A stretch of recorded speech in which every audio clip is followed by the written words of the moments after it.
Assalamualaikum warahmatullahi wabarakatuh.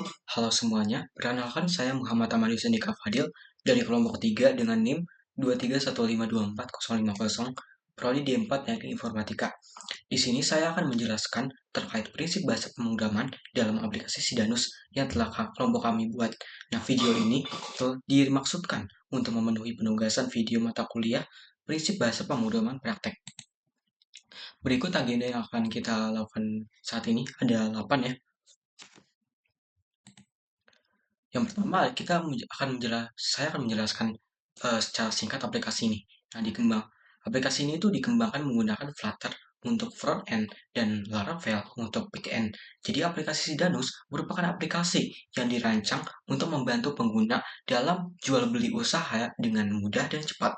Nah, aplikasi Sidanus memiliki cakupan satu kampus, yaitu Politeknik Negeri Bandung. Nah, mari kita lihat di diagram ini. Jadi di sini himpunan, misalnya Himakom, memiliki program kerja atau proker, misalnya Tisigram. Nah, proker ini dapat membuat sebuah toko dengan persetujuan himpunan di atasnya. Nah, toko tersebutlah yang menjual produk ke para mahasiswa dengan sarananya yaitu aplikasi Sidanus ini. Nah, di aplikasi Sidanus ada 3 interface. Yang pertama ada dari toko atau proker, terus ada himpunan atau admin, lalu ada si pengguna yang membeli produk. Jadi si himpunan ini bisa memantau aktivitas dari si broker yang mempunyai toko. Nah, lalu kita lanjut ke materi selanjutnya dari penerapan paradigma pemrograman yaitu OOP. Nah, seperti yang kita tahu, OOP adalah paradigma pemrograman yang berfokus pada objek-objek yang berisi data dan perilaku. Contohnya di sini adalah resource development, jadi menggunakan konsep kelas untuk mendefinisikan bagaimana data ditampilkan dan dikelola dalam antarmuka admin. Nah, apa sih manfaatnya? Manfaatnya ada banyak. Yang pertama adalah mempermudah pengembangan tim, karena setiap anggota tim dapat bekerja pada modul yang berbeda. Lalu ada peningkatan keterbacaan kode, lalu ada mempercepat debugging, dan terakhir meningkatkan reusability.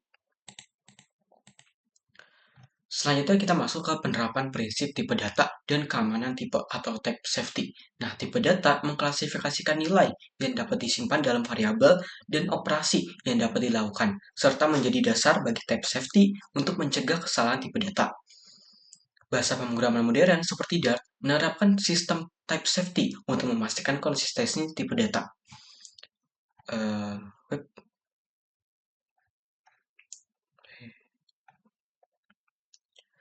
Oke, jadi di dalam Dart ini type safety ditingkatkan dengan tipe statis, null safety, dan dukungan generics untuk membantu pengembangan menciptakan aplikasi yang lebih stabil dan efisien. Nah, sebelumnya ketika melakukan pengembangan aplikasi di Flutter terdapat konstruktor, namun tanpa adanya keyword cons seperti berikut, seperti kode yang di sini. Di sini akan muncul list warning problem yang menyatakan use cons with the constructor to improve performance. Try adding the cons keyword to the constructor invocation. Nah, jadi ini sebenarnya tidak termasuk ke type safety, lebih terkait immutability. Namun, hal ini tetap berkaitan dengan type safety dalam pengembangan aplikasi Flutter, karena Dart ini menggunakan sistem type safe yang kuat untuk mencegah potensi kesalahan dan mengoptimalkan kinerja. Selanjutnya kita bahas penerapan prinsip enkapsulasi. Jadi enkapsulasi ini seperti yang kita tahu adalah prinsip dalam pemrograman OP yang bertujuan untuk membatasi akses langsung ke data atau atribut suatu objek serta menyediakan cara terkontrol untuk mengakses dan memodifikasi data tersebut melalui getter dan setter. Di sini ada penerapan dari Laravel. Nah, seperti yang kita tahu, Laravel ini adalah framework PHP dengan arsitektur MVC atau model view controller. Jadi si enkapsulasi ini diterapkan melalui pembatasan akses data menggunakan modifier seperti private, protected, dan public, serta melalui pengelolaan data dengan set getter dan setter. Nah, dalam model organization, kode berikut ini menunjukkan bagaimana akses terhadap atribut dibatasi dan data sensitif seperti password dikelola dengan baik menggunakan mutator. Nah, jadi dapat kita lihat di sini ada modifier sama setternya. Jadi kalau di modifier ada properti seperti password disembunyikan menggunakan dollar hidden sehingga tidak akan terlihat saat data model dikembalikan. Lalu setter di sini fungsi set password atribut digunakan untuk mengenkripsi password secara otomatis sebelum disimpan ke database. Nah, pengguna tidak perlu mengetahui detail proses ini sehingga menjaga integritas data. Selanjutnya, penerapan prinsip enkapsulasi pada Flutter ya. Jadi dalam provider onboarding provider, nah provider ini digunakan untuk mengelola state aplikasi dan membatasi akses langsung ke data internal. Jadi si uh, model modifier private seperti atribut underscore current index tidak dapat diakses langsung dari luar kelas sehingga melindungi state internal. Lalu getter dan setternya seperti fungsi current index dan set current index menyediakan akses terkontrol untuk membaca dan mengubah nilai atribut. Selanjutnya kita masuk ke penerapan prinsip modularitas. Jadi seperti yang kita tahu, modularitas ini adalah prinsip dasar dalam pengembangan perangkat lunak yang bertujuan untuk membagi program menjadi bagian-bagian kecil yang disebut modul. Nah, setiap modul memiliki tanggung jawab spesifik dan dapat dikembangkan, diuji, serta dipelihara secara independen. Contoh pertama ada dari penerapan modularitas pada Laravel ya. Seperti yang kita tahu tadi Laravel tuh mendukung MVC ya. Jadi modularitas dalam Laravel ini dapat dilihat pada beberapa aspek. Seperti yang pertama ada service provider. Jadi Laravel ini menggunakan service provider untuk mengekapsulasi logika aplikasi dan layanan yang digunakan. Jadi service provider ini memungkinkan kita untuk memisahkan logika aplikasi ke dalam modul yang dapat diatur dan diinisialisasi secara independen. Lalu ada sebelah kanan ada routes. Jadi Laravel ini memungkinkan kita untuk mengelompokkan rute ke dalam file terpisah berdasarkan modul atau fitur. Nah, selain dua aspek ini, ada dua aspek lainnya yaitu controllers dan helper untuk konsistensi respon API. Nah, lanjut kita masuk ke penerapan prinsip modalitas pada Flutter ya. Tadi kan Laravel, sekarang Flutter. Jadi, dalam modularitas dalam Flutter dapat dilihat pada widgets. Nah, dalam Flutter, widget adalah elemen dasar dari antarmuka pengguna. Dengan memisahkan UI ke dalam widget yang lebih kecil dan reusable, kita dapat meningkatkan modularitas dan keterbacaan kode, seperti contoh kode yang ini. Nah, selain widget, ada package. Nah, jadi si Flutter ini mendukung penggunaan dan pembuatan package yang memungkinkan kita untuk memisahkan logika aplikasi ke dalam modul yang dapat digunakan kembali. Dengan menggunakan package, kita dapat mengelola independensi dan meningkatkan modularitas aplikasi. Kita masuk ke penerapan prinsip konsistensi dan reliability.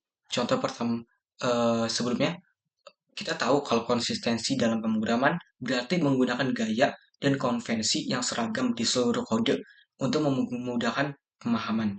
Lalu sedangkan reliability berarti menulis kode yang mudah dibaca dengan menggunakan penamaan yang jelas, identasi yang tepat, dan komentar yang cukup. Berikut contoh penerapan dari Laravel lah. Jadi yang pertama ada penggunaan konvensi penamaan yang konsisten. Dapat lihat dari program ini ya, di program kiri. Jadi program kiri ini mengikuti konvensi penamaan yang konsisten dengan menggunakan Pascal Case untuk nama kelas API Formatter. Nah, sesuai dengan standar penamaan kelas dari PHP. Sementara itu, nama variabel dan fungsi menggunakan camel case seperti $response dan create API.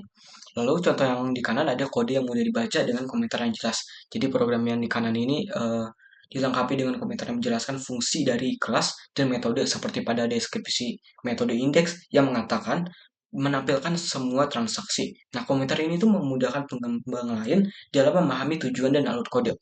Nah, selain itu, kedua program ini tuh termasuk kode yang terstruktur dengan rapi karena menggunakan identasi yang konsisten di setiap tingkat kedalaman. Kita masuk ke contoh dari contoh Flutter ya untuk penerapan prinsip konsistensi dan readability. Jadi yang pertama ada di sebelah kiri penggunaan konvensi penamaan yang konsisten. Jadi pada contoh yang kiri ini konvensi penamaan Pascal Case digunakan untuk nama kelas seperti sign in page, lalu ada underscore sign in page state, dan camel case digunakan untuk nama variabel seperti email controller. Nah, ini tuh menunjukkan konsistensi dalam penggunaan konvensi penamaan. Lalu ini sebelah kanan ini, kode ini memiliki komentar yang jelas ya, ya yang menjelaskan fungsi dari setiap bagian kode. Komentar seperti function to get the best API URL dan function to get the header for API request membantu pembaca memahami tujuan dan fungsi tersebut. Selain itu, kedua contoh ini memiliki penataan kode yang rapih. Kita masuk ke penerapan prinsip abstraksi. Jadi, seperti yang kita tahu, abstraksi ini adalah pendekatan yang bertujuan untuk menyembunyikan detail teknis yang kompleks dan hanya menampilkan fitur penting yang relevan.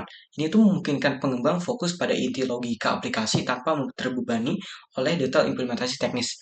Nah, penerapan pada Laravel itu ada salah satunya ada model abstraksi dengan ORM Eloquent. Jadi, dapat lihat contoh yang sebelah kiri, fungsi hashmany mengabstraksi cara data merchant underscore operational underscore times diambil dari database via join SQL. Lalu pengembang hanya perlu memanggil $merchant ke merchant operation times tanpa perlu menulis logika SQL manual. Lalu di sebelah kanan ini ada contoh kontrol abstraksi ya. Lalu selanjutnya kita masuk ke contoh dari Flutter ya. Contohnya ada di stateless widget. Jadi sebelah kiri ini dapat lihat. Jadi stateless widget ini adalah abstraksi kelas yang mempermudah pembuatan UI tanpa menulis logika rendering secara manual untuk Android atau OS. Dan lalu scaffold dan app bar mengabstraksi struktur halaman seperti toolbar dan isi body. Lalu di sebelah kanan ini ada state management dengan provider. Jadi misal provider.auth menyembunyikan detail pengambilan data dan memungkinkan komponen UI hanya mendapatkan data ketika dibutuhkan. Selanjutnya kita masuk ke prinsip penanganan kesalahan atau error handling. Jadi di sini tuh menunjukkan cara penanganan kesalahan dengan trackage, pengecekan kondisi, atau mekanisme lain. Nah, berikut potongan kode terkait error handling. Jadi dapat lihat dari kode sebelah kiri dan kanan, blok trackage ini pada misalnya sebelah kiri pada update profile dan update password. Nah, pada metode update profile dan update password, blok trackage ini digunakan untuk menangani potensi kesalahan yang mungkin terjadi selama proses pembaruan profile dan kata sandi. Jika terjadi kesalahan, pesan kesalahan dapat ditangkap dan notifikasi dengan status danger dan akan dikirimkan kepada pengguna. Ini memastikan proses update profile dan password berjalan dengan baik. Lalu ada penggunaan exception dari metode getUser. Jika pengguna yang diautentikasi bukan merupakan instance dari model, maka akan dilemparkan ke exception dengan pesan yang sesuai, menjadikan sistem dapat melakukan pengecekan terhadap autentikasi user.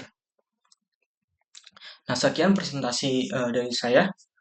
Wassalamualaikum warahmatullahi wabarakatuh.